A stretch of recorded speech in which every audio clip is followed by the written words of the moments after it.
programa de hoje temos como convidado o Biratã Arquette. Olá, Biratã, tudo bem? Tudo bem. Então vamos falar mais uma vez sobre Jesus. Sim. Jesus conhecia a nossa intimidade. Quem é Jesus? Eu vou citar uma frase de Ernesto Renan, que tem um livro escrito com o nome de A Vida de Jesus.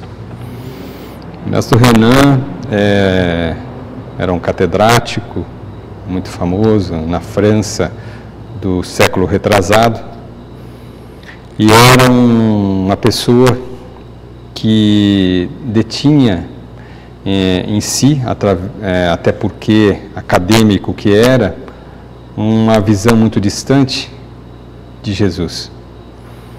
E através da sua irmã, é uma história muito longa, eu vou só resumir, ele fez um estudo do hebraico a respeito dos evangelhos na sua leitura original. E ao término desse estudo, ele esteve na Academia de Paris e abriu diante de um público extremamente cético com a seguinte frase: Jesus é um homem incomparável. Estabeleceu-se aí uma disposição muito grande. O choque social daquela época, nas salas acadêmicas, foi de tal volume que acabou ele perdendo cargos que havia conquistado, porque não entendiam aquela postura nada acadêmica e nada científica até então estabelecida por Ernesto Renan. Jesus é um homem incomparável.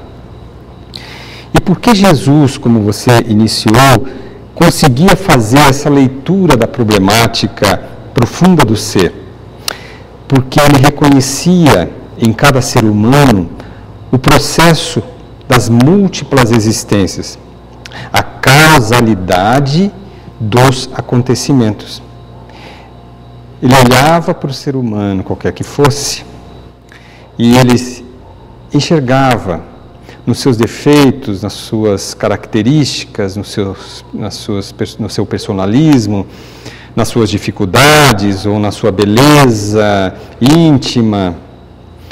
Ele identificava a causalidade do ser. O que é causalidade? É a causa que levou o ser até aquele momento. Por que ele se comportava daquele momento? Por que ele se comportava daquela forma ou de outra forma? Então Jesus, através da análise simples, do ponto de vista dele, das múltiplas existências, isto é, da pluralidade das existências, ele identificava o espírito.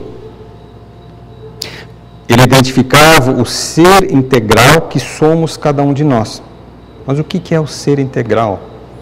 Ser integral é a composição humana como tem que ser enxergada. Conforme Allan Kardec estabelece pedagogicamente como o ser humano um complexo trinário, formado por corpo físico, que é este, por espírito, e pelo envoltório do espírito que liga o corpo físico ao espírito, que é o perispírito. Peri, em volta de, periferia, em volta da cidade, perispírito, em volta do espírito. Portanto, a parte energética, o princípio inteligente do ser humano, o individual, o que não morre, o imperecível, o espírito, este está ligado ao corpo físico através do perispírito. Todas as ligações são feitas pelo perispírito.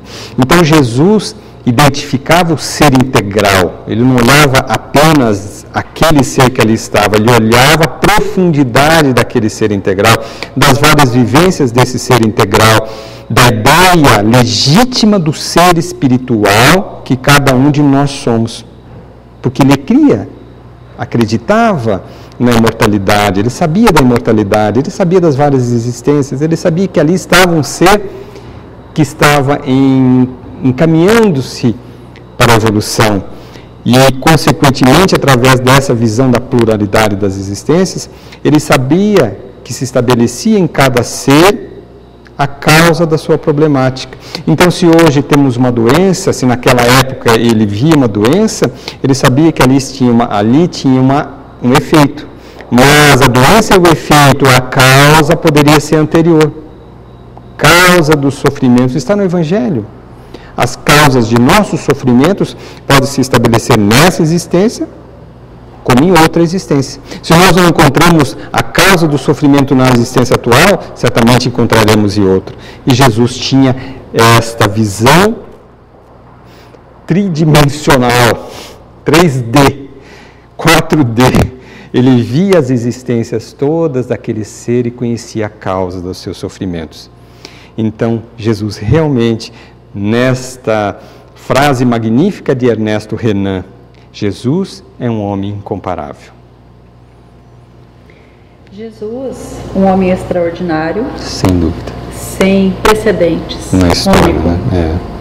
em toda a história da humanidade. Sincero, autêntico.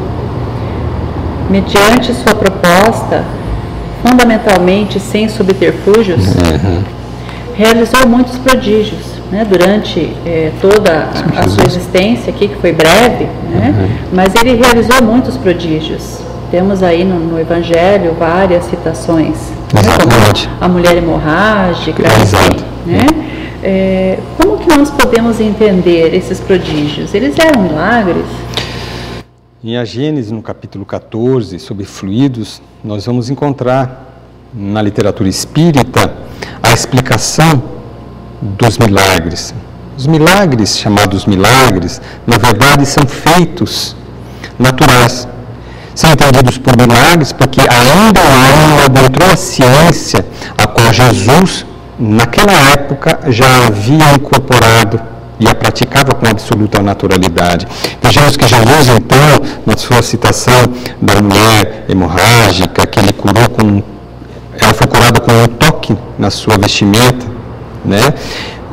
Podemos lembrar dos aleijados que ele levantou, podemos lembrar dos cegos que puderam ver, podemos lembrar dele caminhando sobre as águas, podemos lembrar dele cessando as tempestades no barco com os apóstolos após um dia de trabalho.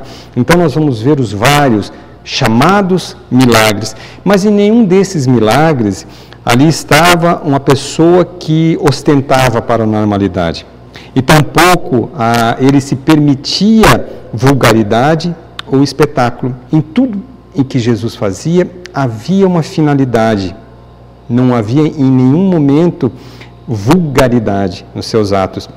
E havia uma simplicidade, né? Tratava-se de tudo como sendo natural. Sendo natural. A grande preocupação não era o ser humano.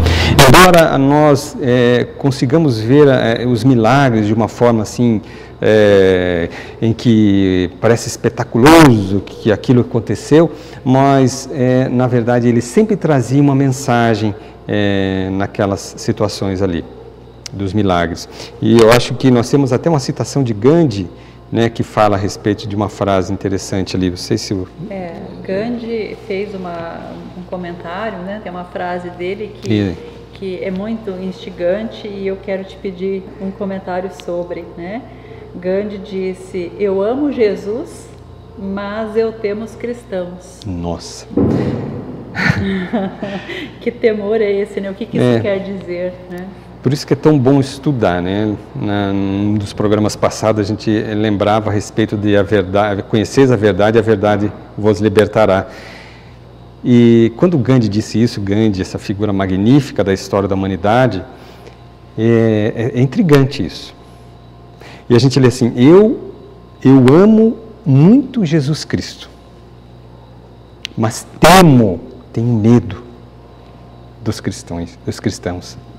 Veja como isso é importante. Por que será que Gandhi falava isso, né? Separando quase, porque há uma grande distância entre o sentimento religioso a que Jesus se propunha há 2012 anos atrás, do que o ser humano conseguiu fazer da religião através das religiões que são humanas.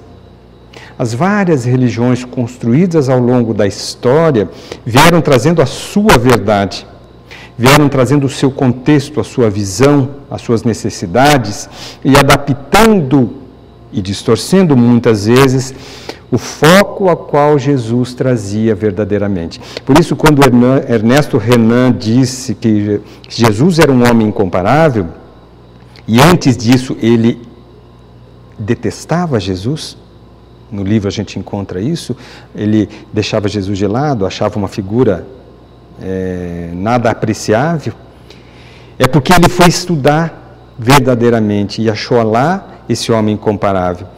E eu tenho uma história interessante que eu vou tomar um pouquinho de tempo para ler, para mostrar por que é que Gandhi disse isso: eu amo Jesus. Então, para deixar o nosso telespectador bem curioso, a gente vai fazer isso depois, né? E para você ficar conosco, grudado aí na telinha, nós vamos para um breve intervalo e já voltamos.